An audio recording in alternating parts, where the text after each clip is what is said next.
여러분 안녕하십니까? 자, 국민의힘 당원들은 여전히 어대한일까? 조금 뭐랄까요? 절묘한 구도가 지금 만들어졌습니다. 저쪽 민주당 쪽은요, 어대명이잖아요. 어대명. 당대명 혹은 어대명. 이쪽 국민의힘은 뭐 일부러 한동훈 캠프에서 만들어낸 용어도 아니에요. 어대한은 이거 언론에서 만들어낸 용어거든요. 어대한, 당대한. 그러니까 기묘하게도 이 구도가 지금 다시 만들어졌거든요. 원래 총선은 이 구도로 싸웠어야 되는데 이 구도가 깨져버렸죠, 중간에. 그러면서 정권 심판론으로 치러진 선거고요. 그런데 지금 다시 불거진 어대한 대 어대명이거든요. 이 구도는 인위적으로 만든 게 아니에요. 자연스럽게 만들어진 구도입니다. 이거는 굉장히 힘이 세요. 의도적으로 만든 구도는 오래 안 갑니다. 그게 사실 한동훈 대 이재명 구도를 의도적으로 만들었잖아요. 저도 그걸 초기부터 계속해서 이번 총선은 한동훈 대 이재명 구도로 가지 않으면 대패한다라고 여러 번 이야기했고요. 사실 그래서 한동훈 대 이재명 구도로 갔잖아요. 3월 첫째 주까지는. 그때부터 이제 이 구도가 흥크러지면서 깨졌죠. 새롭게 이제 부상한 게 이제 정권 심판론. 그때 조국이도 튀어나오고 뭐 난리가 났습니다. 그 뭐 복잡한 이야기는 제가 생략하겠습니다. 그런데 이 구도, 이 어대한 대 어대명 이 구도는요, 누가 일부러 만든 게 아니에요. 자연스럽게 만들어진, 형성된 하늘이 내린 구도입니다. 저는, 제가 볼 때는 그렇습니다. 그야말로 경천동지할 지각 변동이 없는 한 이 구도는 차기 대선까지 갑니다. 이재명이가 사법 리스크로 인해서 감옥 가버리면은 어대한의 상대는 뭐 이재명이 아닌 다른 누구가 되는 것이지, 만일에 그런 사법 리스크를 만일에 이재명이가 방어를 해낸다 그러면은요, 결국 어대한 대 어대명, 한동훈 대 이재명이 대결이 되겠죠. 차기 대선은. 저는 이번에 이 당권 경쟁은 그 과정이라고 봅니다. 통과 의례라 그러죠. 한동훈의 시대를 열기 위한, 한동훈이 이제 차기 대선으로 가는 그 중간에 있는 여러 가지 어떤 문턱이 있을 텐데, 첫 초입에 있는 그 문턱입니다. 이걸 넘게 되면은 이제 당대표로서 과연 정치력이 있는지를 이제 보여주는, 그 이제 본론이 남아 있겠죠. 이제 그 끝에 이제 대선이 기다리고 있습니다. 지방선거도 물론 있겠습니다만. 자, 결국은요, 뭐 누가 의도했든 의도하지 않았든 자연스럽게 어대한 대 어대명이 지금 펼쳐진 겁니다. 국민들은 이거 기가 막히게 알아요, 이거를. 우리 같은 사람들이, 평론가들이 이런 이야기를 하지 않아도 본능적으로 느낀다니까요. 이재명이 저쪽에서 또 대표하네? 대표한 사람이 또 대표하네? 여기도 비대위원장 했던 사람이 잠시 쉬고 또 대표하네? 이런 게 묘하게 맞아 들어가는 거예요. 이게 마치, 이쪽이 서로가 대칭적인 어떤 그런 어떤 느낌도 들 정도로 묘하게, 절묘하게 상대가 상대를 부르는, 뭐 일종의 카운터파트처럼 되고 있다라고 볼 수 있는데요. 이렇게 되면은 더욱더 이 구도가 힘이 생겨요. 아주 강한 어떤 응집력으로 딱 이렇게 버틸 수가 있습니다. 이 구도를 깰 수 있는 힘이 제가 볼 때는 쉽사리 지금 생기기 어렵다. 그래서 한동훈의 이 현상을요, 뭐 정치 초짜다, 뭐 여러 가지 어떤 비판하는 목소리들이 많은데, 제가 보는 관점에서는요, 이 구도는 너무도 힘이 강해요. 이재명의 상대가 한동훈이라서 그래요. 그 자리에 다른 사람을 대입시킬 수가 없어요, 지금은. 왜냐하면 한동훈은 벌써 이재명하고 싸울 줄 알고 싸워본 어떤 그런 경험도 있고, 특히나 여론조사에서요, 한동훈은 이재명을 이겨본 사람이거든. 한동훈이 잘 나갈 때, 그때 3월 이제 초에 말이죠. 그때 나왔던 여론조사, 그리고, 설날 전에 나왔던 여론조사, 설 직후에 나왔던 여론조사, 요때가 한동훈의 전성기인데요. 이때는 정말 한동훈 효과가 아주 극에 달했죠. 그때는 이재명을 이겼다니까요. 차기 대선 주자에서. 뒤집어졌죠, 저쪽 개딸들이. 그렇게 따로잡힐 줄 몰랐던 거지. 그걸 보면요, 한동훈의 이 확장력, 그리고 이 지지자들을 불러들이는 힘은 충분히 그 가능성을 우리가 확인했었고요. 어떤 정치적 환경만 좋게 주어지면은 이재명을 능히 잡을 이재명 사냥꾼으로서 최강의 카드다라는 것을 우리가 인정을 해줘야 됩니다. 때문에 이걸 국민들은요, 복잡한 그 내부 이야기는 모르고 뭐 정치공학이나 이런 걸 뭐 전혀 신경 쓰지 않더라도 본능적으로 이걸 간파합니다. 이재명의 상대가 여기 한동훈이네? 이게 답이 딱 나오는 거예요. 이 구도가 지금 시작일 뿐입니다. 이게 차기 대선까지 간다니까요. 그래서 국민의힘 안에서 지금 나름으로 또 차기 이제 대선을 노리는 사람들이 여러 대 있죠. 홍준표도 있고 등등 있습니다. 이들을 보기에는 한동훈은 생각지도 못한 변수야. 밀어내야 되겠죠. 그래서 그런 일이 이제 벌어지고 있는 겁니다. 계속해서 험악한 말을 하고 막말을 퍼붓는 이유도 그런다고 효과가 있는 것은 아니지만 그렇게 해서라도 어떻게든 한동훈을 좀 이렇게 지우고 싶은 한동훈의 존재감을 좀 깎아내리고 싶은 그런 어떤 간절한 희망이죠. 희망.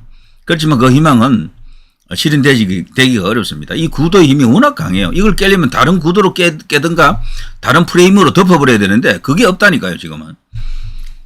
한동훈이냐 아니냐 결국에는 이번 당대표 선거 또한 다른 게 아닙니다. 한동훈이냐 아니냐 이거예요. 그래서 의대한이라는 말이 그 말이거든요. 어차피 대표는 한동훈. 우리 저쪽도 마찬가지야.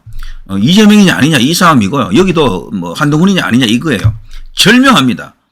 두 사람이 빅뱅을 예고하고 있습니다. 이런 식으로 거대한 대회전을 예고하면서 같이 가는 거죠, 그냥. 근데 이재명은 중간에서 사법 리스크로 인해서 법정 구속되면서 아웃됐으면 좋겠습니다. 그게 이제 간절한 소망이고요. 만일에 그게 안 될 때는 결국 그거 잡을 사람은 한동훈밖에 없는 거죠. 자, 이렇기 때문에 저는 한동훈의 이 압도적인 대세몰이 혹은 누굽니까? 당대한 이런 것들이 국민들의 자연스러운 그런 어떤 생각의 표출이다. 이미 그분들은 국민들 전체는 이심전심으로 뭔가 통하고 있다 이렇게 봐야 됩니다. 자, 의대한이 지금도 여전하냐? 저는 당연하다고 봅니다. 이거는 당대표를 위한 그런 어떤 개념이 아니고요. 차기 대선까지 가는 그런 구도다. 그런 개념이다. 이렇게 봐야 됩니다. 여기는 의대한이잖아요. 저 대자를 대표로 하지 말고 대선 후보로 한번 넣어보십시오. 어차피 대선 후보는 한동훈 이기까지 가는 것이다. 때문에 지금 여권 전체 큰 그림을 그리고 있는 사람들 눈에는 한동훈이 정말 골치 아픈 존재가 된 겁니다. 어떻게 보면은 독일 수도 있는데 어쨌거나 그들이 그린 그림이 있을 거예요. 빅픽처가 있을 겁니다. 거기에 한동훈이 원래 없었는데 지금 이런 식으로 너무도 지금 큰 존재로 지금 들어와 버린 거죠. 따르는 국민들도 많고 지지하는 사람들도 많고 지금 이미 가장 거대한 팬덤을 갖고 있는 정치인이 되었고요. 야권은 저쪽은 어쨌거나 이재명하고 조국이가 팬덤을 갖고 있고 1등은 이재명이고 여권은 여권 전체를 통틀어서 가장 큰 팬덤을 갖고 있는 사람이 누굽니까? 한동훈이잖아요. 지금 현 시점에서 보면은. 자, 그런 걸 보게 되면은 그 여권 전체의 어떤 큰 그림을 그리고 있었다 손 치더라도 그것 자체가요. 이제 굳어질 수가 없는 겁니다. 한동훈에 의해서 이제 그게 변형을 가져올 수밖에 없다. 깨질 수도 있습니다. 그런 것까지도 다 생각할 수 있는 것이다. 그래서 단순히 당대표 하나를 지금 보고 의대한이라고 하는 게 아닙니다. 대선 후보 한동훈을 예고하는 것이다. 이 프레임이 이 구도가 계속해서 굳어지면 그렇게 가는 거예요. 예, 그거를 이제 길게 보지 않으니까 한동훈을 그냥 풋내기 정도로 자꾸 생각하려는 그런 경향이 있는 것 같은데 그거는 완전히 낡은 사고방식입니다. 그걸로는 한동훈 현상을 잠재우지 못합니다. 당당하게 한동훈을 능가할 수 있는 뭔가 장점을 갖고 있는 뭐가 나와야 돼요. 그런 정치인이 나오거나 그런 어떤 프레임이 이제 등장을 해야 되는데 그걸 사람 힘으로 띄우기가 쉽지 않잖아요. 그러니까 자연스럽게 이 새롭게 지금 생긴 여당 안에 지금 여권 안에 새롭게 생기는 한동훈 현상에 올라타는 게 좋다는 겁니다. 그게 대다수 사람들이 거기에 올라타고 새로운 어떤 정치의 그 장을 열어야 됩니다. 지금까지 국민의힘이 겪었던 여러 가지 어떤 과거에 진짜 전성기도 있었고요. 그야말로 이제 그것이 이제 전성기를 지나서 지금은 그냥 쇠퇴기에 들어와 있는 것은 누구나 다 알 겁니다. 이제 여기서 이제 그만 이제 끝내고 새로운 어떤 스테이지 2 보수 2.0으로 이제 넘어가야 됩니다. 그걸 할 수 있는 사람이 바로 한동훈이다 이런 거죠. 자, 한동훈이 여전히 의대한인가? 제가 답을 벌써 말씀 다 드렸는데요. 의대한이 아니고 그 대자는 대표 이상 가는 그런 의미로 대선 후보까지도 염두에 두는 의대한이다. 이런 말씀을 드리고요. 지금 간단하게 지지율 하나 보겠습니다. 국민의힘 지지층 한동훈 61.2, 원희룡 19.7, 나경원 11.8, 윤상현 3.5. 설명이 필요 없죠. 이런 걸 뭐라고 합니까? 압도적이라 그러죠. 최고위원 선호도 국민의힘 지지층 장동혁 17.2, 김민전 11.1, 인요한 11.0. 인지도하고 상당히 관계가 있어요. 박정훈 도 지금 상당히 선전하네요. 9.2. 박용찬 4.1. 당대표 사자 대결 선호도 초반 판세 여론조사에서 어대한 구도 여전해. 이런 게 있고요. 여기에 이제 폴리 에버리 여론조사에서 나온 건데, 요거는 이제 일반 여론조사입니다. 여기는 이제 역선택도 들어가는 거죠. 한동훈 38.5, 원희룡 16.7, 나경원 12.7, 윤상현 3.5. 대체로 한동훈 말고 나머지 3인의 합이 한동훈의 한 절반 정도 되거나, 아니면 뭐 절반보다 조금 많거나, 아니면 전체적인 당원 여론조사, 그 지지층 여론조사에서는 절반도 안 되는 그런 수준입니다.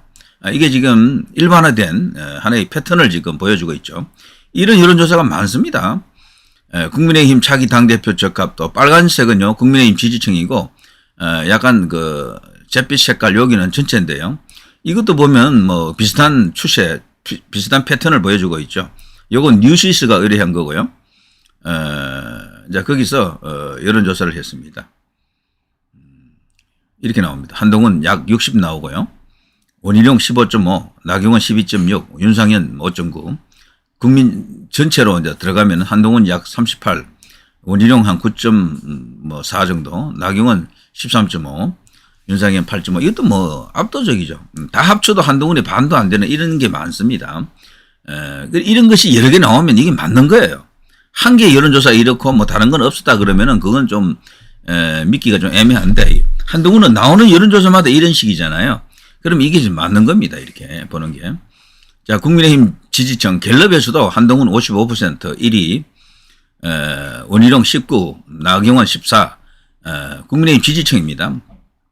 자, 윤상현 3, 뭐 이렇게 나오고요. 국민의힘 지지층과 무당층을 합치면은 한동훈 38, 나경원 15, 윤상현 4 이렇게 나오죠. 요거는 국민의힘 지지층보다도 무당층하고 합쳐지면은 원희룡, 나경원은 뭐 크게 차이가 없었지만 한동훈은 많이 줄은 것으로 보이죠.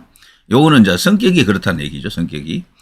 그런데 이런 것이 한동훈이 당원 지지율 같은 게 나와 있지 않기 때문에 이게 이제 어떤 결과를 암시하는 것인가라고 하면 그렇지 않습니다. 국민의힘 지지층 이것보다도 당원들은 한동훈이 1위를 하고 있기 때문에, 그것도 1위도 한두 번 한 게 아니고 계속해서 1위잖아요. 압도적인 1위. 당원들은 정치 고관여층입니다. 고관심층이고요. 잘 알아요. 이런 거를. 누가 될 사람인지, 누구 중심으로 뭉쳐야 되는지를 당원들은 더 잘 알고 있고요. 그걸 본능적으로 감각적으로 이해하고 있죠. 보통 1위 쪽으로 몰리는 그게 이제 일종의 밴드웨건인데요. 1위의 컨벤션 효과도 있고요. 그런 것으로 인해서 저는 개인적으로 당원들은 한동훈으로 더 많이 몰릴 것으로 봐요. 솔직히 말해서. 요즘 당원들은 뭐 지역의 국회의원이나 당협위원장 말 안 듣잖아요. 너무 많아가지고 당원들이 너무 많았어요. 예, 거기 있는 책임자들이 누가 당원인지도 모른대요, 사실은. 예, 그런 상황이기 때문에 결국 여론 따라가는 거고요. 당원들은 더욱더 정치를 잘 알기 때문에 되는 쪽으로 더 밀어준다라는 겁니다. 되는 쪽으로. 그리고 이재명 잡을 사람이 누구냐라는 그런 어떤 프레임, 그런 게 지금 만들어져 있죠. 그걸 판단해서 찍기 때문에 한동훈으로 표 쏠림이 더 일어난다. 이렇게 볼 수가 있어요. 자, 전체 여론조사에서는 한동훈 28, 나경원 19, 원희룡 13. 여기 역선택이 엄청나게 들어가는 거죠. 그러니까 이 역선택이 한동훈이 굉장히 많이 줄었잖아요. 왜 그런가 하면은 저들이 한동훈을 견제하기 때문에 그래요. 역선택에서는 한동훈에게는 표가 하나도 안 오는 거야. 그러니까 좌파들이 볼 때 한동훈 저거는 저지해야 돼. 저거 위험해. 이재명을 이길 수도 있어. 이미 이재명에게 여론조사에서 몇 번 이긴 사람이야. 그러니까 한동훈은 가급적 배제하려고 하니까 이런 수치가 나온다. 자, 이거는 자, 쭉 보시면 알겠습니다만 모든 여론조사가 한동훈의 의대한을 지금 설명해 주고 있습니다. 그 증거해 주고 있다라고 봐야죠. 자, 이렇게 되니까 홍준표 그동안 지속적으로 풋내기라고 A라고 뭐 경험 없음을 계속해서 미숙한 어떤 그런 걸로 보면서 공격을 했었죠. 그리고 지금 패장이 다시 지금 무대에 오른 것을 갖고 엄청나게 지금 비난했지만요. 그러나 실상은 그렇지 않다라는 게 지금 드러나고 있죠. 제가 앞서 설명드린 것처럼 이런 지지율보다도요, 당원들은 더욱더 1등으로 몰릴 가능성이 커요, 솔직히. 자, 이러니까 홍준표 대구시장이 급당황한 거죠. 한동훈 지지도가 계속해서 지지층 안에서 50%를 훨씬 넘기고 60% 이런 것도 막 나오니까 당황한 거죠. 당원 선거는 다를 것이다 이러죠. 그런데 반대로 될 가능성이 더 커요. 당원 선거에서는 더 차이가 납니다. 사실은. 옛날처럼 조직이 안 먹힌다니까요. 지금은. 이제 그걸 알아야 됩니다. 조직이 먹힌다 하더라도 아주 작은 변수예요. 그래서 지금은 내 뒤에는 누가 있다 이거 믿고 지금 덤벼드는 사람은 국민적 지지가 없으면 망하는 그런 시대입니다. 자, 이걸 보면은 이 어대한이 살아있나 살아있지 않나 이 말 자체가 벌써 의미가 없는 거죠. 이 어대한은 지금을 위한 일회용이 아닙니다. 앞으로 몇 년 갈 어대한입니다. 여기서 말하는 대자는 두 가지 의미가 있습니다. 당대표로서의 어대한, 대선 주자로서의 한동훈 어대한 이거죠. 자, 어차피 이제 이재명을 잡을 선수는 누구냐 이게 지금 가장 큰 관심사고, 그리고 이재명의 이제 이렇게 적수로서 한동훈의 존재감, 뭐 여러 가지 이제 효용성 이런 것들이 우리 이제 당원들에 의해서 판단이 될 겁니다. 자, 누리 PD 김준희였습니다.